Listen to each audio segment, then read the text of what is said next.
In this video, we're going to be breaking down the best and worst heroes in this meta. So if you want to know what exactly is dominating in mid to high elo and what characters you should think about maining, then look no further because we're going to be breaking all that down in this video. Now you'll notice that a lot of other creators pumped out their tier list very quickly, but I wanted to see how the meta would establish, how the game was after grinding it for a very long time, personally to top 500 global and grandmaster. And I'm not only including where these characters should be placed, but also tips and tricks on how to optimize your hero pool, get better at these characters, and climb with every single one of them. But definitely smash the subscribe button, or I'm going to call up Marvel and tell them to buff Hawkeye, and let's get into it. Now, before we begin, an important PSA. You can climb to high elo on any character in this game, and I highly recommend playing the characters that you enjoy and still thinking about the meta while you do so. With that out of the way, we can finally really get started. Okay, so first off, we're actually going to be placing the tanks, and I think this is important because tanks are the cornerstone of any team composition, and knowing what tanks are strong, weak, or anything in between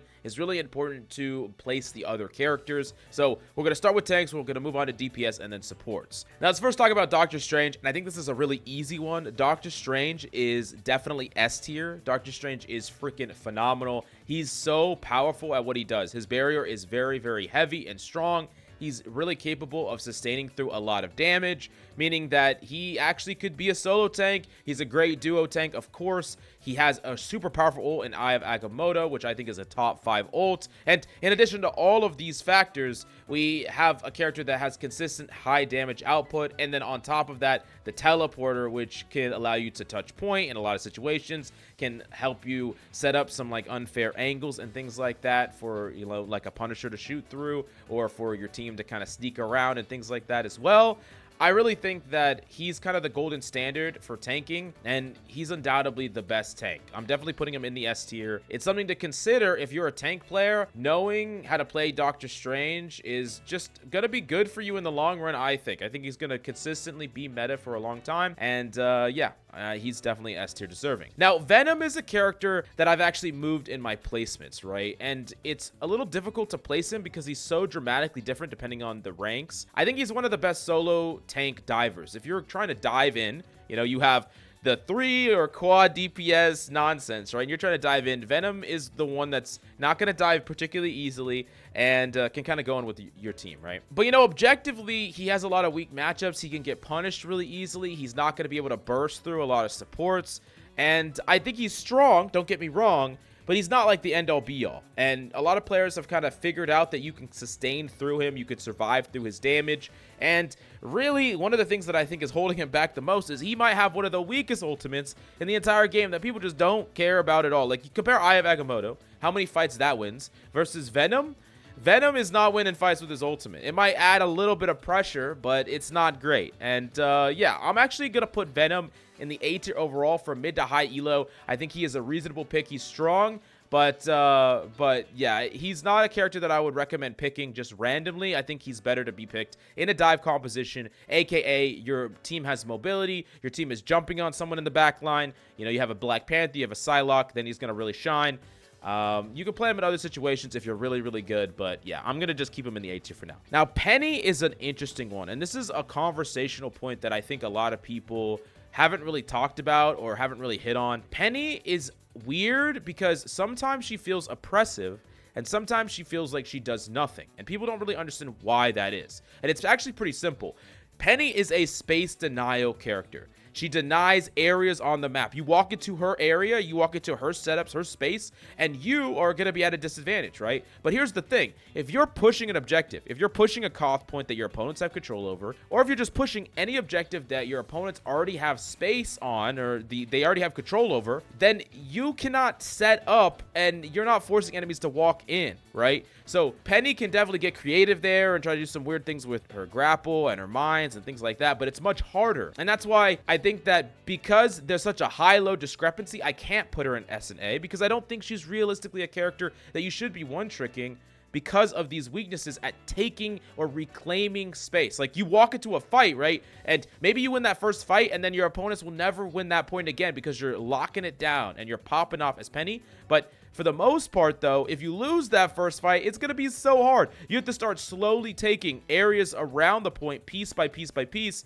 and try not to be a liability. Solo tanking on this character can also be crazy terrible in that situation, which you're going to be doing quite a bit depending on the elo you're in. So yeah, I'm going to put her in the B tier, not because she's weak, but because she has situations that she's super, super strong and situations that I think she is probably one of the worst tanks to play. Now, Hulk is a hard one to put, right? Because I actually just recorded a ultimate skill ceiling tier list, and Hulk is one of the hardest characters in the game to master. We're starting to see that at really high level play. Some Hulks are just doing some phenomenal stuff. So I think like at the tippy top 1% of the 1%, he's probably like an A tier pick. But realistically, he has a lot of weaknesses and he's easier to punish in comparison to some of the other tanks on the roster, like Venom, for instance. In addition to that, I think he's not as good at solo tanking as Venom is. He's much better in a duo dive tanking environment, you know, playing alongside something like Thor, for instance, or even another Venom. So I think he's good, and I think he can be an A tier depending on how good you are on him. But if we're talking about an objective tier list, I'm going to put him in the B tier. He's perfectly reasonable and a character that you can climb to the highest ranks of play with,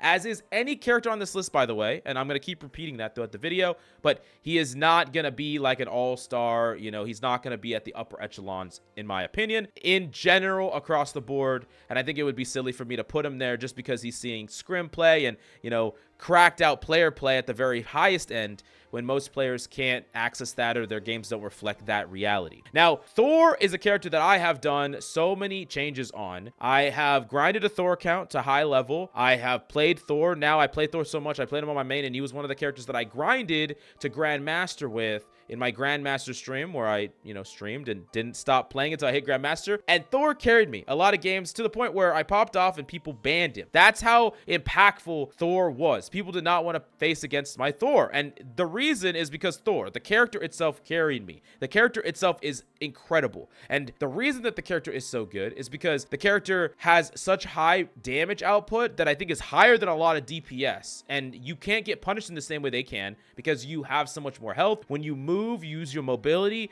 which you can just constantly do. You can constantly pin people, so you can bully other tanks very easily. You can pin divers in your backline. So you're like the bodyguard. You keep people off your team. You can dive in. You can punish people out of position. You can force people out of position. In addition to that, you have really high burst damage when you use your Thor force, all 3 bars, and you go Super Saiyan mode and just start blasting. Like, the character is really, really strong. And I'm actually going to be writing a Thor guide very soon because I think he's incredibly strong and probably one of the best characters to carry in the lower elos as well. So he's very dominant. Now, is he the easiest character to play? I don't think so. You need to know timing. You need to know how to escape. You need to know how to kind of push your bounds a little bit on this character. But once people start to learn this character more, people are going to start realizing not only how easy he is to carry on, but also the maximum ceiling you can get when you start playing this character more. Like, I love this character. He's my second favorite to Bucky, and I think he's super fun, and I think he has a high carry ceiling. But let me give you his one problem, and his one problem is that he's not a great solo tanker. So if you're in a game, a lobby with one tank, which is going to be the reality for a lot of you,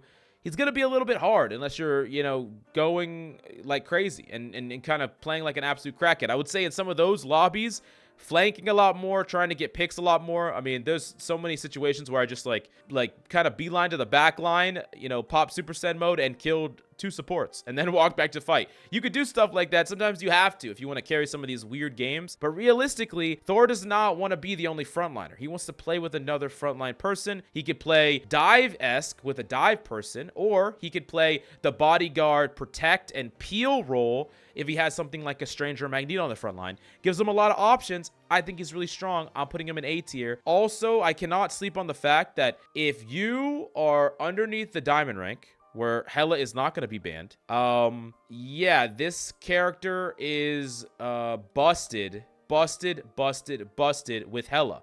because when Hela gets a kill, you resurrect on the spot. On the spot. That's absurd. Imagine going in, killing someone, dying. Your Hela kills someone or finishes someone off. You resurrect on the spot in their backline. Not balanced in any way, shape, or form. Completely absurd. Thor, Hela, synergy, I will say, is the strongest synergy in the game. It really is. It's that strong. Yeah, and you'll see, surprise, surprise, we're putting Hela in S tier. But yeah, you'll see just that interaction. If you want to climb all the way to Diamond, find yourself a Hela partner, learn Thor, and win the freaking game. Just win. That's all there is to it. Okay, Magneto, I'm also putting at the bottom of A.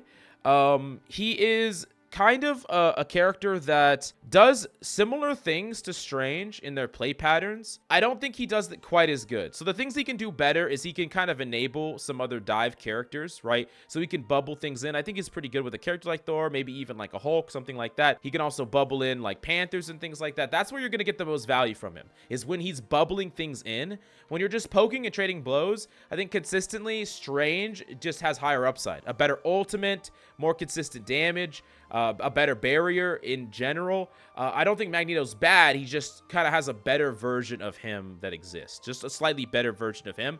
He does unique things, like I said. But if you're not getting bubble value, if your goal is to just walk at the front line, keep bubbling yourself to keep yourself alive, generate more CC, you're not really maximizing what your character does so much uniquely compared to Strange. And I think that can be a mistake. I think he's still a fantastic character, right? If we're talking about the best tank, having something that's just a slightly, like, most of the time is going to do a slightly lesser version of the same thing, still going to be great. Still going to be fantastic. I also think Strange and Magneto are very, very good together in a poke, damage from range composition. So, yeah. Reasonable tank, definitely good one to know. He's one of the tanks that I know how to play as well as Thor, but I have felt some of his, failings in comparison to some of the other options as I started to climb more and more. Now, Cap. Cap is another one that people have kind of been sleeping on for a while. I'm also going to put Cap in the B tier, but I think when people master this character, he's probably going to be closer to A or even higher. Kind of like with Hulk, where these, like, most players are not going to be able to play them at the level required, and the games don't really play the way that you would think, so that you could play these characters. But as you start to climb, they get better and better. Players get better and better at them, and then they start being insane. So, like, for example, Cap just cannot die in his ultimate. I mean, reasonably, he can't. I mean, you can definitely technically kill him, but, like, good luck actually killing him. Even the things that would normally kill, he can block it with his shield. And in general, even when he's not ulting, this guy is so hard to kill. Fast mobility, a shield that can protect him. You learn your engagement timings, you're not dying. And it's absurd. I think Cap and Thor together is also like a crazy strong combo. So it's interesting, because I would also think that Cap is a tank that doesn't want to be the only frontline tank. Thor, same thing. But when they're both together, I think that they generate enough pressure that they can really bully the hell out of people. Anyone's out of position, Cap, Thor, jump on them, they're just dead instantly. It's one of my favorite tank duos right now. I think people are going to slowly start to realize just how strong Cap is. And as you climb higher in the ranks, I think he gets better and better. But a lot of people haven't really mastered him even in the highest levels yet. But the few that have are really having a lot of success with him. So yeah, I'm putting him in the B tier. This is my tank placement, and I think this is reasonable. Of course, it's going to fluctuate slightly depending on what rank you're in and what kind of games you're getting.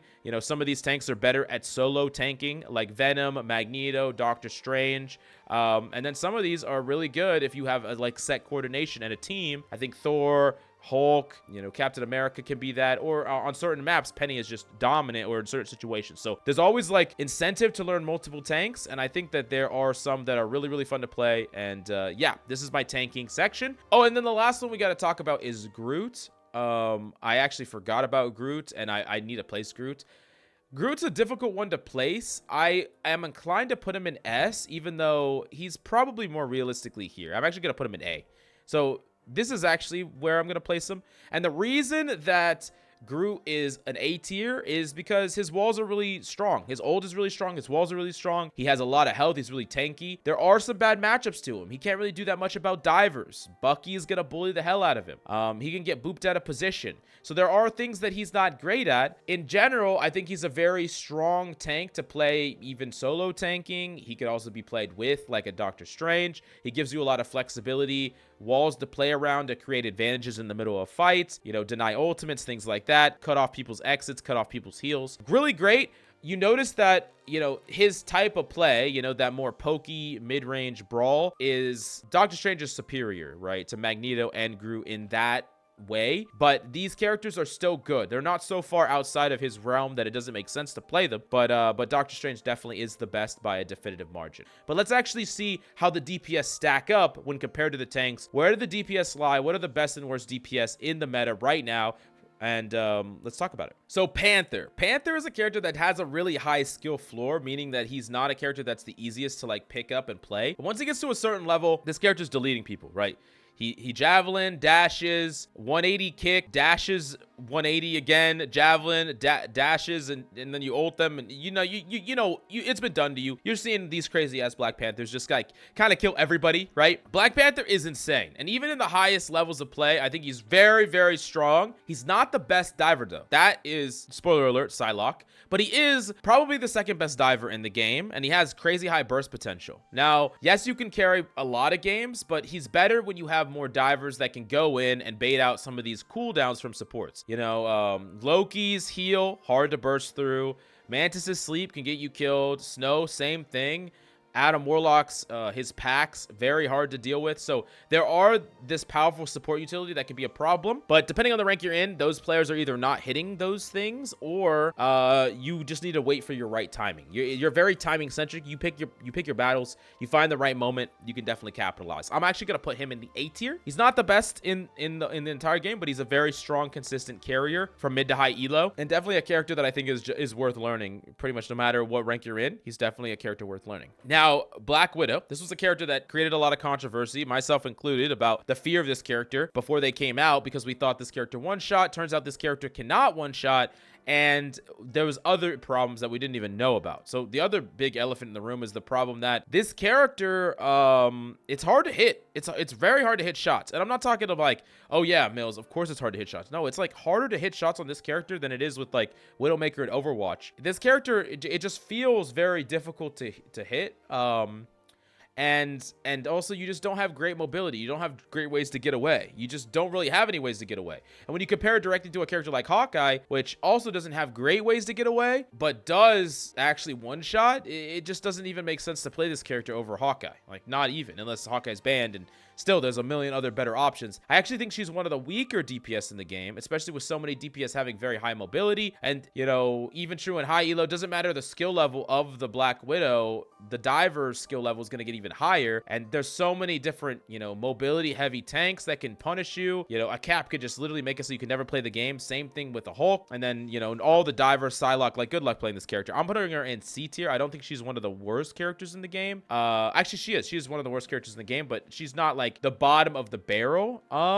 Maybe she is, actually. Maybe she is. I'm actually gonna put her, I'm gonna put her in D, guys. I will put her in D. She's really not reasonable to be played right now over other options, unless you just really like her, and that's perfectly fine. If you want to do that, you could still climb, by the way, all the way to the highest elos with her. And that just kind of shows you just what an open field it is right now. Anything is viable if you're good enough on them. Okay, let's talk about Hawkeye. And yeah, this character is actually not even really playable. No, I'm just kidding. This character is incredible.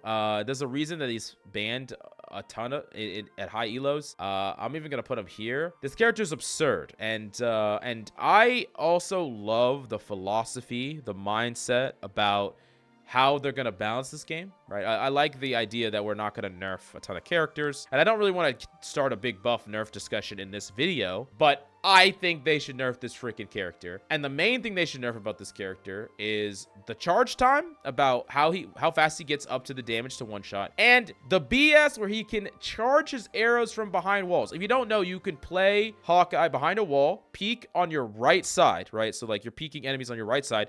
Charge up your bow, look at someone with the third person model, charge up your bow, peek, and headshot somebody, you're charging it up with not even peeking them. Is that fair or balanced? No. No, it isn't. It is not fair or balanced. But abuse it. If this is in the game, everything's so busted, play the strong character. Dink the people in the head. Carry games until this character gets banned. I wouldn't suggest, like, you can't just only play this character because he is going to get banned. But he's super, super powerful and strong. Now, here's something that's kind of interesting about the bans. So one of the things that happens a lot is that there's like a couple characters that always get banned. Hela, Hawkeye are among these characters. And then there's some other characters. Sometimes some supports get banned. Sometimes some tanks get banned. Something that's fun, though, is if your whole team locks a certain type of composition, certain style of composition, you do not have to ban certain characters that you otherwise would. Like, as an example, let's say your team locks freaking Captain America, Thor, Psylocke, Black Panther, right? You do not need to ban Hawkeye. You know why? Because you're gonna jump on him. In fact, he's a character that y'all can dive. He has one way to get out. Y'all could dive and delete him. Now, in a random lobby, are you going to be able to coordinate and do that? Probably not. It's not going to work out that Hawkeye is going to just carry the whole fight. But if your whole team is on dive, then you don't have to waste a ban auto-banning a character. And I think people are going to start to learn some of the strategy around what do we ban based on what we're playing? What are we worried about based on what we're playing? And that is where I think picks and bans become really interesting. Anyways, that's a little side tangent. Let's move on to Hela. Hela is another S-tier DPS, and this character is also banned probably 100% of the time, or very, very close to it. This character is absurd. She's also not as weak to, like, I don't think she's as strong as Hawkeye in the neutral game where you're poking and trading damage. But when it comes to dealing with counters to you, she's way better because she has fantastic mobility. She has a crowd control that can stun things and just let her outplay pretty much anything if she hits it. And her ultimate is just phenomenal. I mean, it helps her create this I win situation that enemies just walk into and they just die. And, you know, I mean, this y'all know how much dread y'all could fear when you go for the hell, you're about to kill her, and then she pops and you're just like, what? No, you know, that sense of dread. Yeah, it's definitely felt. Yeah, this character is crazy, and she's a hit scan. She's has a crazy high output. She's gonna be able to carry games, carry lobbies, and once you get to a certain rank, she's gonna be banned. So yeah, I had to put her up here based off of the threat that she is, but understand that the reality is you can't be a one trick of her, because once you get to high elos, you can't play her anymore. So yeah. But in the lower elos, like I said, farm Thor, Hela. I'm telling you right now, Thor, Hela. Broken. It's just completely broken. The synergy is nuts. I can't get over it enough. I'm kind of riding the high of that synergy because it's just insane. Anyways, let's talk about Magik. Magik is a funny one because I think Magik is probably like the third or fourth best diver. She's not that high up the totem pole as far as divers are concerned. But there's a couple of things that she does that other divers don't. Number one, some characters that traditionally can counter divers don't counter her. So, like, I play a lot of Bucky, and Bucky is good against Spider-Man. Spider-Man can't do anything really that easily against me because I can pin him out.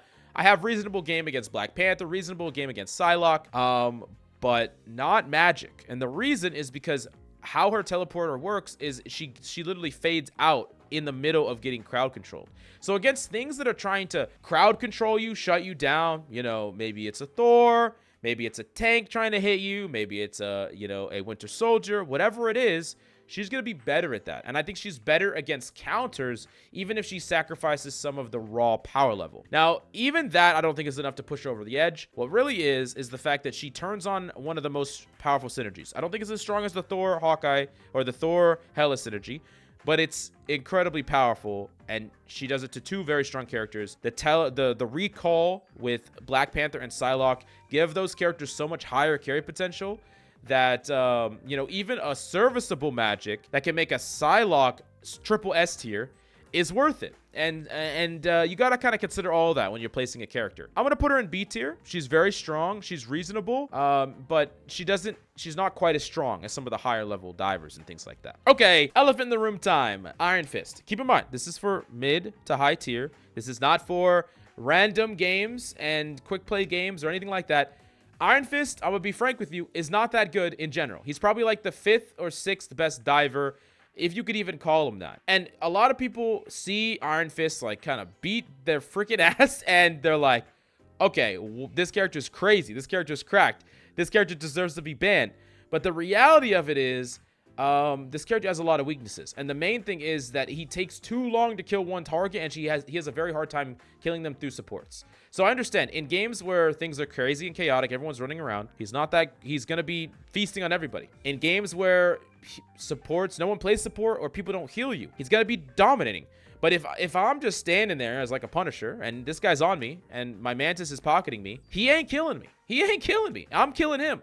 Now, his ultimate, that's a different story. Very strong ultimate, but newsflash, every game, like, all the ultimates are busted. Like, ultimates are great. We understand that. But he does need a lot of setup to work properly. Now, there are some benefits to the character, like the fact that his parry can actually stop everything. I mean, he could parry literally anything in this freaking game. You know, you're parrying freaking Scarlet Witch's ult, which is just wild. But still, I wouldn't recommend him over many other characters. Once you get to that mid to high elo, the higher you climb, I think the worse and worse he becomes. The more of a liability he becomes around good players. And I can't imagine this character would be played in a scrim setting, because it's like the only way he ever gets value is when people are not helping each other, paying attention to each other, or generally just like paying attention to him together. Yeah, and he has the burden of making first contact. And yeah, I just don't really think he's that strong. He is serviceable, though. I'm actually going to put him above Widow at the C tier level, but yeah, not particularly great. Now, Iron Man. Some people are going to think that I'm going to put this character super low, but I think that they are wrong. I think this is one of the highest or the most underrated characters in the game. And there are some really great Iron Mans out there, even in high elo, and it's especially easier when characters like Hela get banned, and you could do some surgical bans to like kind of make Iron Man more better. But on some maps with, you know, the high ground roofs, being able to jiggle above the roof and apply pressure, Iron Man could be great when you have tanks that are going in, applying pressure, you know, Thors, or people that are kind of contesting some of the characters that could shoot at you from the high ground. Your ultimate is a fantastic counter to ultimates like Mantis and Luna Snow. And he just attacks on a different axis than a lot of other characters that I think make him really strong against certain situations and certain compositions. Now, can you realistically one-trick this guy?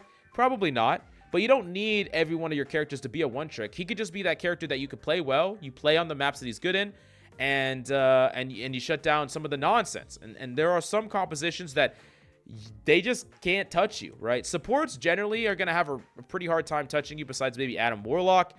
And then, like, you know, you're up against goddamn Squirrel Girl, Scarlet Witch. Like, you don't care about these guys at all. So you'll force them onto maybe uncomfortable picks. And I do think he's, in general, like, really underrated. And I'm actually going to put him in the B tier. Now, Moon Knight. Moon Knight is another character that is actually, he's probably one of the best DPS to climb out of the lower elos with, because you get a lot of free damage in, crazy fast ults. You're going to be able to delete people. Now, I will say, as people get better and better, people shoot the Ankh more. People respect him more. Supports are faster to heal someone up, so the window to punish somebody isn't quite as wide open as it is in the lower ranks of play. Still, though, you can definitely get a ton of value on this character. I think he's still a very, very reasonable choice. He is a way to bully a lot of tanks, and yeah, I don't think there's anything wrong with him. I just think that that's probably some characters that are a bit better. But yeah, all that considered, I'm actually gonna put him in the B tier as well. That's not him. Here he is. So yeah, now Nemor is another character that is, I think he's underrated as well. Some people don't really think he's that great. Some people do think he's great. I do like his turrets are really good as anti-dive threats. They have crazy long range at 40 meters. He's a really strong character in a world where Hawkeye and Hela are banned, which is like every game. So once you get to a certain level, like, I think most ranks, most games, a good Hawkeye and Hela is going to give you a lot of problems on Namor. You're going to get punished a lot. But when those characters are banned, you're way more opened up, way more free. Those characters are kind of holding lobbies hostage until you get to the unbanned system, or the banned system. But thankfully, the players that play these characters underneath that rank aren't raid bosses in the same way that they would be if you just let, like, some of these top 500 players play freaking Hela, that they just kill everybody. But still, I think he's a reasonable pick. I don't quite think he makes it to A tier though, but I would put him at the very top of B tier. Very reasonable, very strong, especially when you can combine him with Luna Snow, the synergy, the slow squids. Nice stuff. Psylocke, I am actually putting this character does not get banned enough. I think this character is probably the best DPS in the game.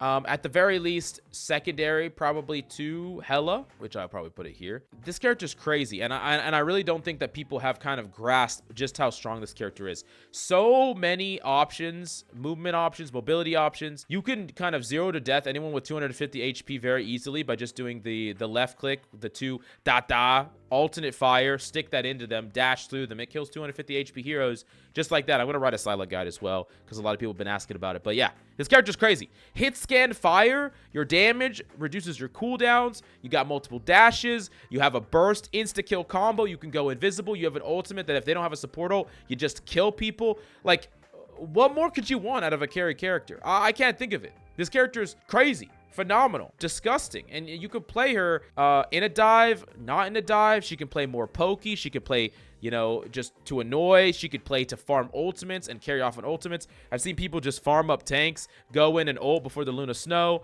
I've seen people systematically pick apart a backline. This character, mark my words, this character is gonna be known as the best character in the game at some point. Now, we'll probably see some, you know, Hela Hawkeye nerfs at some point, so maybe it won't be a fair assessment in the long term. But once people truly master this character, you're gonna see it. We saw it kind of with Genji as time went on. People just get crazy at these characters. Psylocke is one of those characters that just gives me like crazy faker vibes. I don't know if that makes sense to some of you, but yeah. If you know what you can do and get away with, and you have the mechanics to pull it off on this character, you're the raid boss in the lobby, and that's without the goddamn recall. I mean, yeah, it's crazy. S tier for sure. Strong. Now Punisher is gonna be an A tier. I'm not gonna beat around the bush here. Just solid at everything. Solid damage, good contesting of a lot of fly characters, good contesting of divers, high burst with the shotgun, the ability to see enemies after you haven't seen them for a couple seconds, lets you make smart peeks around corners, gets to shoot things through smokes. Yeah, this character is great. This character is really, really strong. His ultimates is very strong. His turret is strong, and also BS. Tell me why I can Thor ult on top of him and he takes no damage because his turret takes it all. Okay, I'm not gonna get too ranty here. That's a lie. I love ranting, but yeah, Punisher is kind of him. If you have the aim to back him up and you're kind of aware of your surroundings, this character's great. He gives you a lot of ways to outplay. You can bully tanks. Bullying tanks is always a great thing. I think he's a reasonable A tier pick, and I'm actually going to put him, yeah, I mean, about the same tier. It doesn't really matter above or below, but yeah. He's definitely an A tier character. Definitely a cut above these other DPS down here. Very strong. Scarlet Witch. Now, this one's going to be a controversial one. Some people are not going to like this, but when we talk about mid to high elo, especially when we start to get to higher elo, Scarlet Witch is probably one of the worst liabilities in the game. Unfortunately, is a character that loses to aim right now. And I don't think she has to be like this forever. But here's the problem with the character. So I know she has 2 fades, but the fades are going too slow. And what I mean by that is, if I'm poking at her as Psylocke and she fades, I can dash up, follow her, and then finish her off. She doesn't fade fast enough, which means that she can't run away fast enough to not get chased down by a Panther, by a Magik, by even a goddamn Ironfist. Like, she can't run away. And then in general, she's gonna be a dog when she's like doing slow damage to somebody and she gets freaking headshot by a Winter Soldier, headshot by a Hela. Like, she is just not gonna be able to find that value up against great players. Now, the lower in ranks you are, the better and better she gets, right? But I do think this character can be a bit of a crutch. I think she can be reasonable to learn. But I don't really think that she kind of crosses the threshold to be someone that I would suggest maining and playing, unless 2 things. 1, you synergize with the Magneto player. You turn on that synergy. He bubbles your ultimates. Cool. That's a cool thing that y'all could do. Or this character gets buffed. And specifically how fast that teleport happens, that fade happens, that is the thing that I think is her true weakness. If that was much faster, then I could see her actually finding situations where she's really good in like a dive composition. It's just too damn slow, man. It's just too damn slow. Spider-Man. He's going to go in the D tiers. No, I'm just kidding. He's going in the B tier. I think Spider-Man is about on the level of Magik. Reasonably. He's not one of the best divers in the game right now. Now, people might get really absolutely crazy cracked at this character, but for mid to high elo right now, not really. He's not really going to be one of the best divers in the world because his setups take a bit too long. And they can get interrupted. He could die on the way in. He doesn't just like insta-kill delete like Panther does, and he doesn't have the non-telegraphed perfect timing of a Psylocke, right? Psylocke can like kind of get behind people, wait, not even telegraph anything, kill someone, dash behind the corner, go invis. She can't be chased down. She can't be interrupted. She gets to set up the perfect situation. Spider-Man's a little bit more tricky than that. And as you're going in, whether you hit or miss, your stickies kind of change how the fight plays out. There's a lot of little factors. I'm not saying you can't carry on this character and get a lot of value, but he does start to struggle. And we're seeing that with like well-known Spider-Man players are struggling when they get to the highest ranks of play up against players that understand what a Spider-Man could do. They give him the appropriate amount of respect. They track his ultimate, make sure they don't just feed to it. And you're actually reasonably fine against him. So I think he's good. Definitely has a high skill ceiling. You could definitely carry with him. But he also is not going to be, you know, as dominant as some of these other options in the dive category. So, yeah. Squirrel Girl. This character is a hard placement. I actually think this character is in a C tier placement. Ah, man, this is hard. This is hard. And the reason that this is hard is because I think that there are situations where this character can get a lot of value when people are kind of grouped up. They're getting spammed out. They're taking so much damage. I actually played against a Squirrel Girl on my grind to Grandmaster that got an ultimate like every half fight. Like literally like every 35 seconds I'd get a goddamn ultimate. Here's the problem. That ultimate sucks. I even talked to some other people that play this character a lot at high level, and they have said that that ultimate is terrible. It's not consistent. It bounces randomly. Most of the time, it kills no one. It gets no value. So when you're in a world where, you know, your strongest DPS in the neutral game, like Hela and Psylocke, also have 10 out of 10 ultimates, and then you have a character that has a meh neutral game with a shitty ultimate, that character is just not even going to be relatively close, right? You just gotta kind of think about it like that. Ultimates matter. They carry fights. They turn fights. When your ultimate can't even be used as a reliable win condition for a fight, the character's going to suffer even if their neutral is pretty reasonable. So yeah, C tier. Star-Lord is up at A tier, baby. Star-Lord's great. Star-Lord's really strong. Really strong. We're seeing him more and more in high elo and even in scrim settings. The fact that his flip has like invincibility frames means that, you know, you could survive like Scarlet Witch is once again, Scarlet Witch just kind of gets the L, but a ton of ults you can survive and dodge with your flip. When you have great tracking and you get good enough tracking to start to one clip things, now you're just going crazy. He synergizes well with Adam Warlock with that resurrect. He can really utilize it. And his ultimate is great. His ultimate is a great win condition, especially if there's no defensive ultimates. And if you track those, like, it's kind of just one of those oops I win buttons or this checkmate situation ultimates that we talked about. And every DPS should kind of have something like that, unless they bring something else super unique to the table. And he does have that, and he brings consistent value and damage. So yeah. Definitely putting him in the A tier. There's going to be certain situations where you're playing to control flanks, certain situations you're playing to flank yourself, certain situations you're playing to just farm the front line and build your ultimate and win with that. It depends on the context, but I do think he's a really strong character. Storm. I'm going to put Storm in C tier. So Storm actually has potential. Speed and damage boost is really highly. And for those of you who don't know, Storm was actually stronger in the beta, but nerfed. And the reason that she was nerfed is because in scrim settings, Storm was someone that could actually get her damage amplify, like amplify the damage of her team, amplify the speed of her team, and it created some breakpoints that kind of push things over the edge. After the nerfs, I think she's starting to lag behind, and it's hard. I understand it's hard to balance a character like this because you make her effects that help her team too strong and it becomes too busted.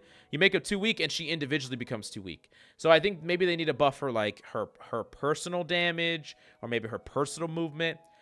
She has a strong ultimate, of course, and she does provide extra utility to the team. Fights in an angle that people aren't used to. But yeah, definitely not one of the top DPS for sure, and could probably use some buffs as well. So I'm putting her in the C tier. Winter Soldier, baby. I'm putting him at the bottom of A, and I played Winter Soldier a lot, and I consistently play Winter Soldier a ton. And you could argue that he's actually, you know, a top 5 DPS. You could argue he deserves to be the top of A. I think depending on the situation, it moves. And here's the thing: in a world with Hawkeye and Hela just existing, Winter Soldier is probably bottom A, right? And the reason is because those characters are his counter. They outrange him. He wants to play in like this mid to slightly closest range.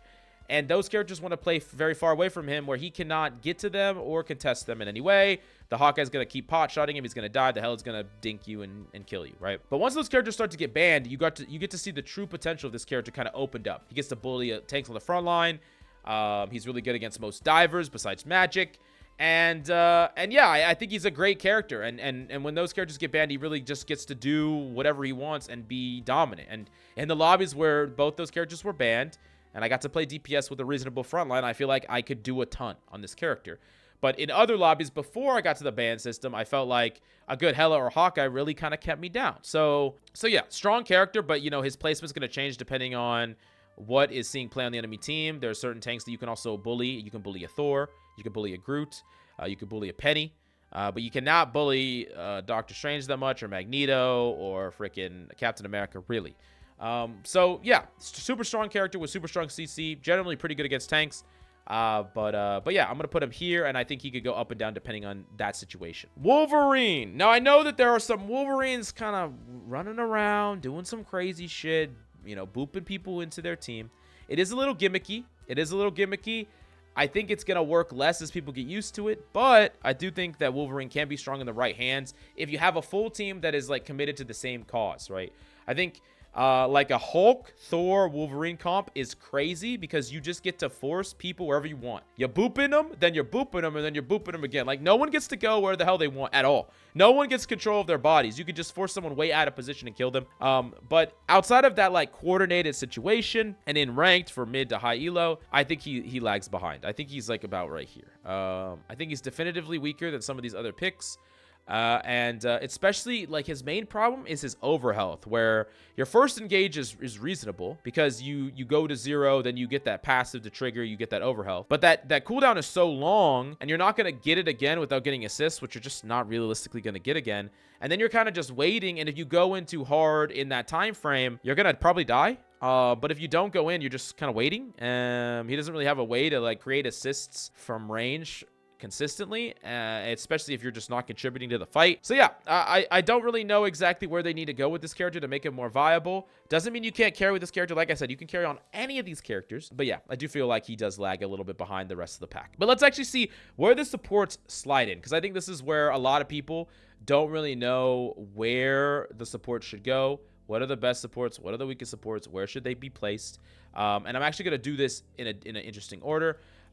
Let's go ahead and talk about Mantis first, because Mantis is the best support, and it's not really particularly close. Her sleep is very good. Her ult is very good. Her damage is very good.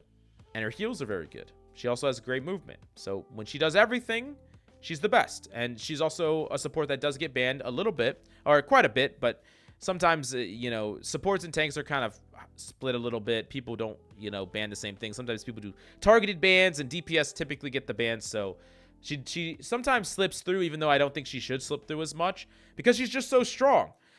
She's very hard to dive. She can just output a crazy amount of damage. She can get a ton of picks. It's crazy because the character could have some of the highest assists in the game, a very high damage amount, very high final blow amount. There's a lot about her that's just great. And she's kind of the golden standard in a similar way that Doctor Strange is a golden standard. So yeah, I'm putting her in the S tier. Now, Luna Snow, I'm also putting in the S tier, but for different reasons. Luna Snow has a more powerful ult than Mantis. While she can't deal damage into it, it can survive everything. Anything besides freaking maximum pulse and a couple other things, but for the most part, most things.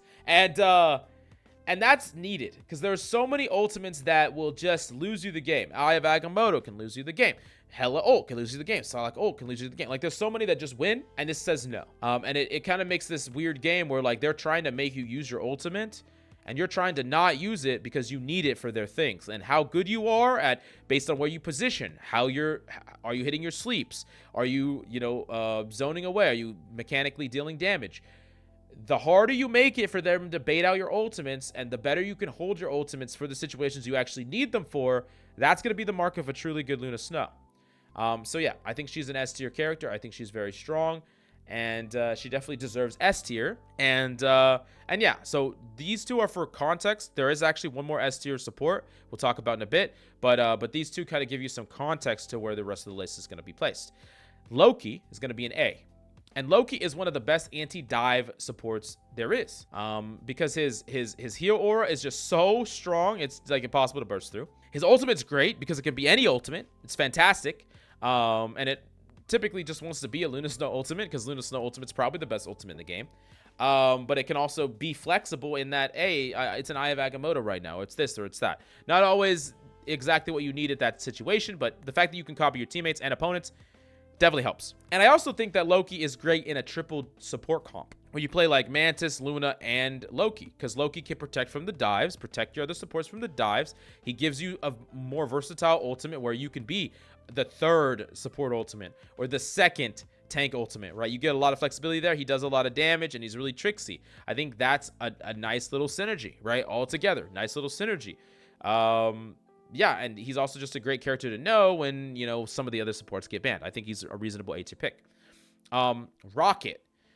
Now, not everyone might agree with this or understand it, but Rocket is B. And the reason that Rocket isn't as high up, even though he's great, he's a fantastic character, definitely worth playing, is because he's easy to dive and target. 2, as people get better at flanking and taking angles and Psylocke and things like that, his turret is going to be destroyed a lot. He's not going to get turret value a giant percentage of the time.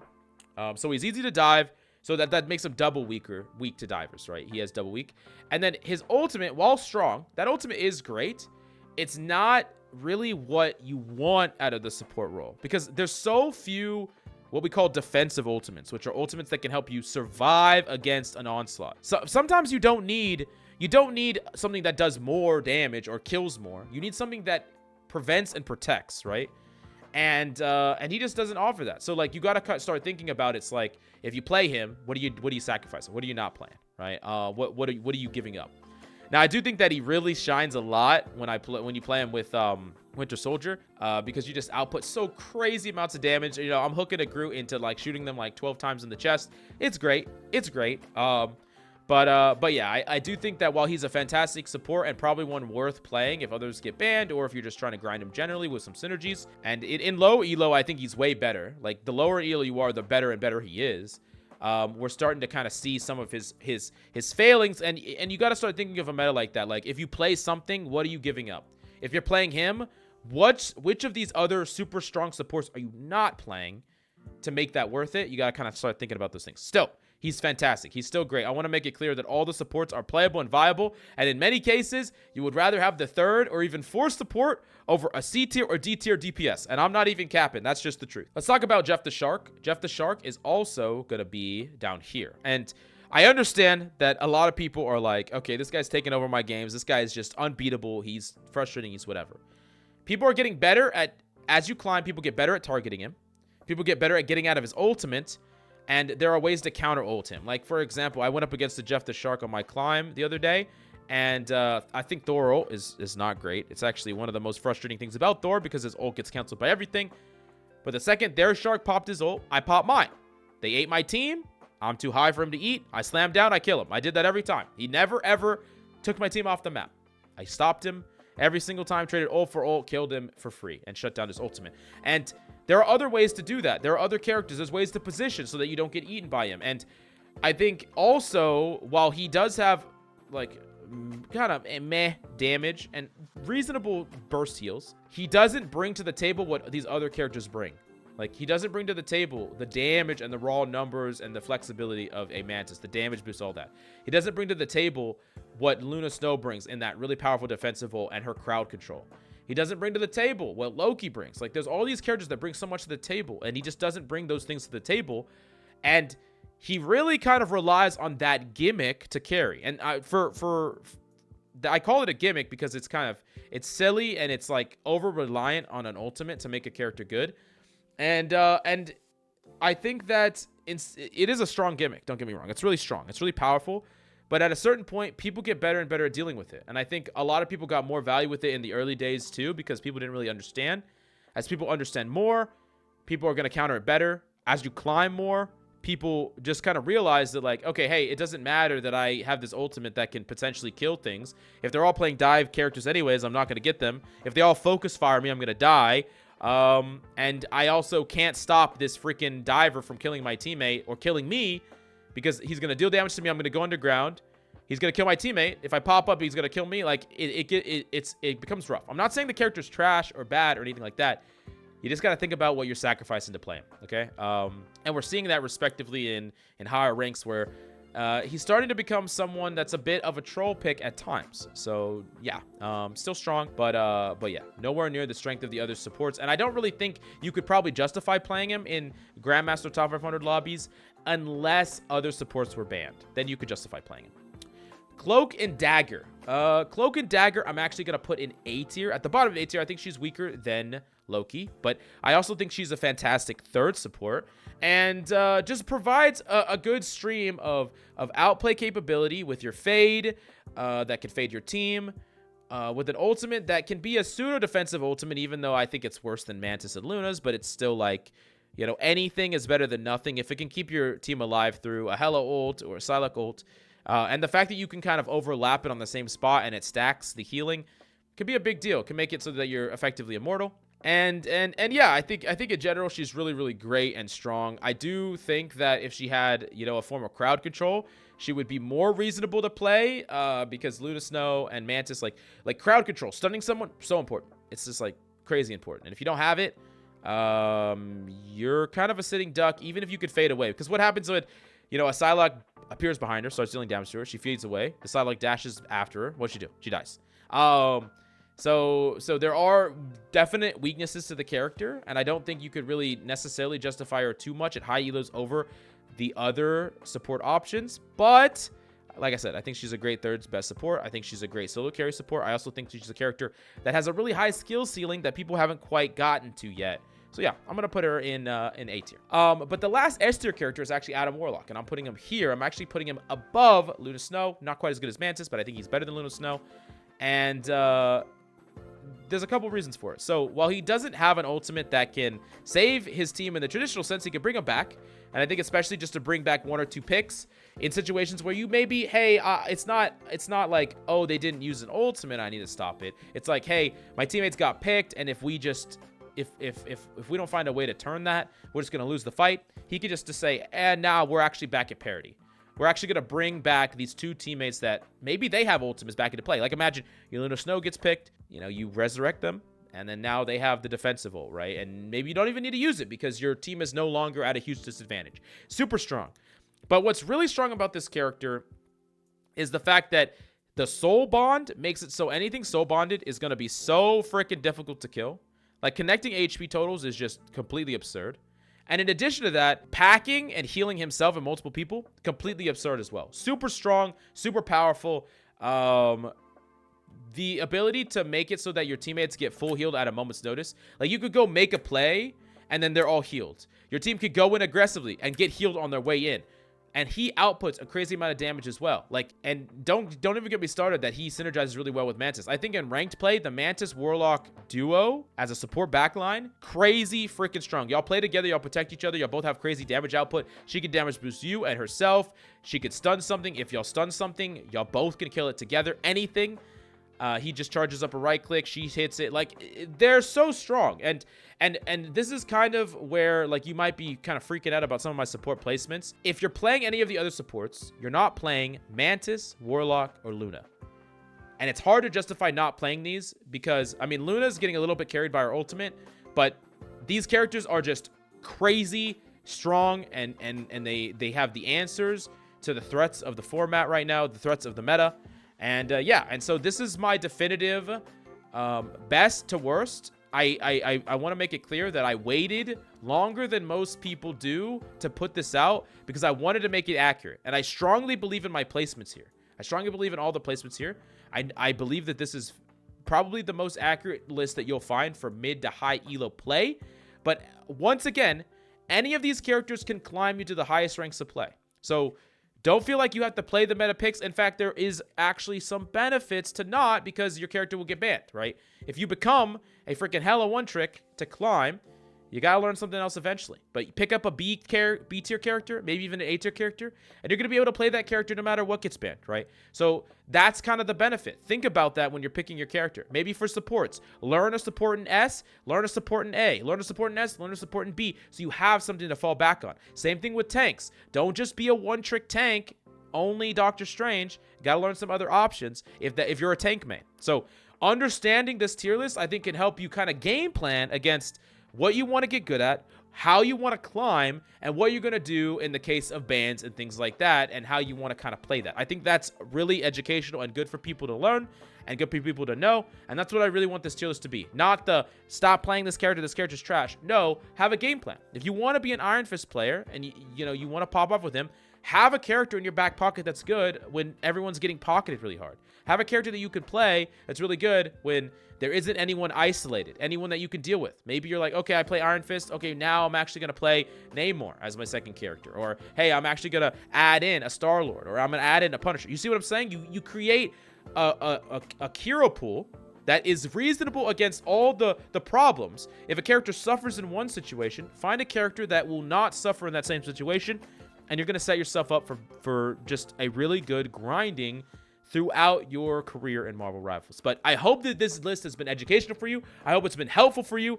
And I really want to hear your thoughts. So definitely let me know in the comments down below. And definitely smash the like, subscribe, because we're going to be producing so many more tier lists coming soon. And other in-depth guides. We got a Thor guide, Psylocke guide, just a lot of stuff coming. So you're going to want to check it out. Anyways, thank you so much for coming by. Hope you enjoyed the video. And I'll see you next time.